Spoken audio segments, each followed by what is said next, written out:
আমি শেষ কবে আনন্দ করেছিলাম সেটা আমার মনেও পড়ে না। তাই হয়তো অন্য কাউকেও আনন্দ করতে দিতে পারি না।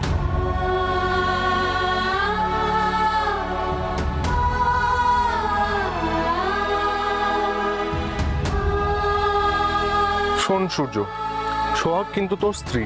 সোহাগকে আনন্দে রাখার দায়িত্বটাও কিন্তু তোর। সোহাগ যদি আনন্দে না থাকে সেই দায়িত্বটা কিন্তু তুই এড়াতে পারিস না। সোহাগ, দুঃখ পেও না প্লিজ। সূর্যদা বুঝে সুঝে কিছু বলেনি। বুঝে সুঝে না বললেও স্যার তো কথাটা খুব একটা ভুল বলেননি মিতা।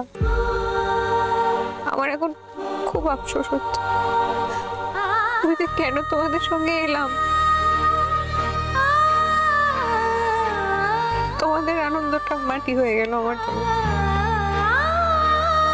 আমি না থাকলে তোমরা তিনজন কতটা আনন্দ করতে পারতে বলো তো।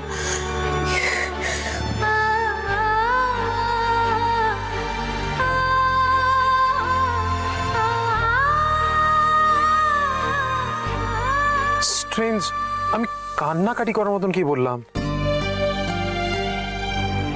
বলেছো সূর্যদা, যথেষ্ট বলেছো। এখন তোমাকে যে করে হোক সোহাগের মান ভাঙাতে হবে। মান ভাঙাবো? কি করে মান ভাঙাবো? সে আমরা কি করে জানবো? আমরা চললাম। চললি মানে কোথায় যাচ্ছিস? চললাম মানে চললাম। আমি আমার বউকে নিয়ে একটু এদিক ওদিক ঘুরে রিসর্টে চলে যাব, আর তুই তোর বউয়ের মান ভাঙিয়ে তারপর বউকে নিয়ে রিসর্টে আসবি। চলো মিতা। বিবেক, বিবেক, এই বিবেক! আচ্ছা বাবা, আচ্ছা মুশকিলে পড়লাম তো।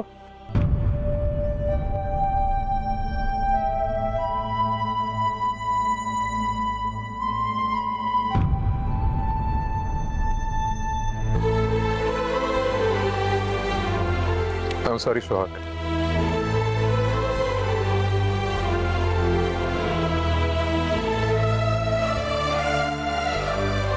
সরিতেও অভিমানের বরফ করলো না। এখন কি করা যায়? কি করা যায় সোহাগ? কিছু করতে হবে না স্যার। তাছাড়া বিবেকটা মিতা দুজনেই চলে গেছে। এখন তো আমাদের স্বামী স্ত্রীর অভিনয় করাটারও কোনো প্রয়োজন নেই। তাই আমার অভিমান, আমার মান আপনাকে ভাঙাতে হবে না, এ নিয়ে আপনাকে ভাবতেও হবে না। আলবাত ভাবতে হবে। নিজেদের কাছে আমাদের রিলেশনটা স্বামী স্ত্রী না হলেও আমি তো একটা মানুষ, আর একটা মানুষ আর একটা মানুষকে আমার কষ্ট দেওয়ার বা হার্ট করা কোনো অধিকার নেই। Humanity over relation.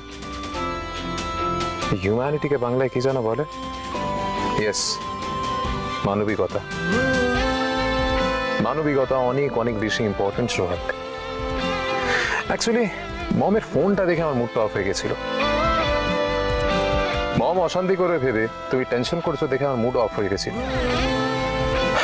সেই জন্য আমি তোমাকে ওইসব বলেছিলাম। I am sorry Sohag, I am extremely sorry. ঠিক আছে। না, কিচ্ছু ঠিক নেই। বললাম তো সরি, তাও তোমার মুড ঠিক হচ্ছে না। না হলে না হবে, আই ডোন্ট কেয়ার। কে বলেছে আপনাকে কেয়ার করতে? করতে হবে না আপনাকে কেয়ার। ঠিক আছে, করবো না কেয়ার। যাও যেখানে খুশি, আই ডোন্ট মাইন্ড। বেশি বেশি রাগ।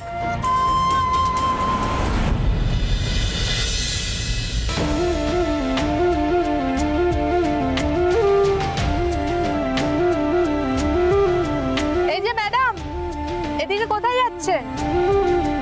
ওই দিকটাতে। ওদিকে যাবেন না, ওদিকে একটু আগে হাতি বেরিয়েছিল।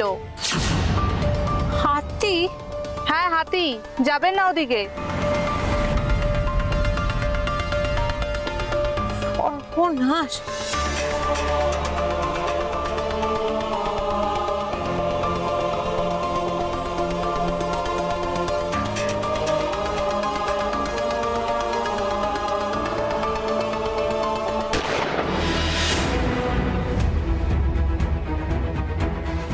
গুলির শব্দ মনে হলো।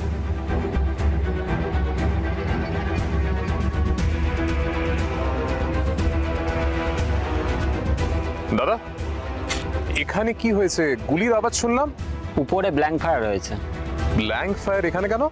আসলে এই সময় চা বাগানে কিছু লেপার্ড বের হয়।